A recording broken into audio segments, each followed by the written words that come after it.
Whenever your company is ready to make financial statements to hand to external users so they can make a decision about your company, the first step you should always take is to make a trial balance. What is a trial balance? Well, it's a document. And the whole purpose of this document is to go through all the balances of each T account for every single account you have to make sure you have what they call in fancy terms debit credit equality. Big rule of accounting, your debits always have to equal your credits. Well, you're going to be pretty mad if you go through and you make all your financial statements and you find out you had an error somewhere where your debits didn't equal your credits at the end of your financial statements. So you should check first. So whenever you're getting ready to make financial statements, make sure that your debits equal your credits by preparing a trial balance. All you do is go through your T's, grab the balance of each T for every single account that you have, and once they're all listed, you should have the same amount of debits that you do credits. Point of advice here, good tip.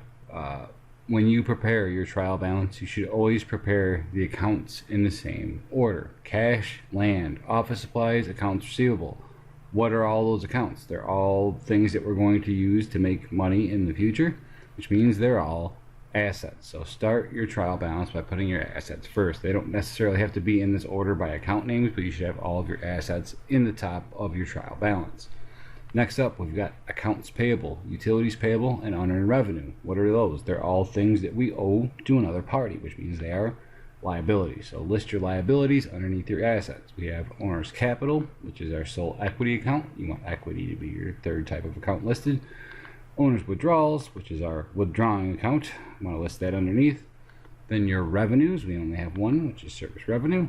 And then finally, your expenses. So it makes it much easier to make your financial statements if you put the trial balance in this order, because this is the document you're going to use primarily to make those financial statements. So assets followed by liabilities, followed by equity, followed by withdrawals, followed by revenues, followed by expenses. Let's do a quick example over here. We have all the T accounts for this company, Parker Personal Training. We need to go through and we need to make the trial balance to make sure that our debits equal our credits. So our T accounts show us that cash has a debit balance of $13,000.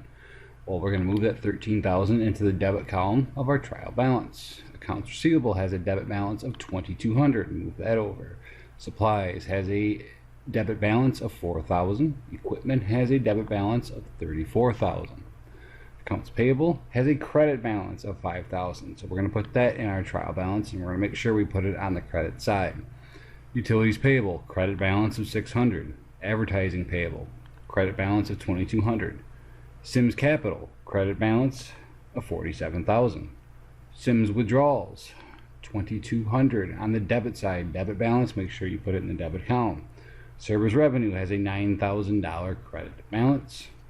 And then salaries expense, rent expense, utility expense, advertising expense. All of our expenses have the following balances. Rent expense has a balance of $2,000. Salaries expense has a balance of $36,000.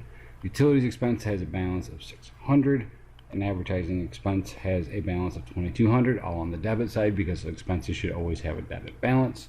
Now we go through the scary situation of making sure that our debits equal our credits so we can go through and do our financial statements. So when we add up all of our debits, we see that we have $63,800 in debits. When we add up all our credits, well, that adds up to $63,800 as well. Which means, for the most part, we're good to go. We can make our financial statements from this trial balance. If your debits don't equal your credits, you got a problem somewhere, and you have to go back and figure out where the mistake is. Maybe your debits didn't equal your credits in a journal entry. Go back and check all your journal entries. Perhaps you just simply forgot to carry a number from a journal entry over to a T account. So if your journal entries all look good, you got to go check your T's to make sure that you did in fact take every entry and put it into the T's. There's a mistake somewhere, and you can't proceed to make your financial statements until your debits equal your credits.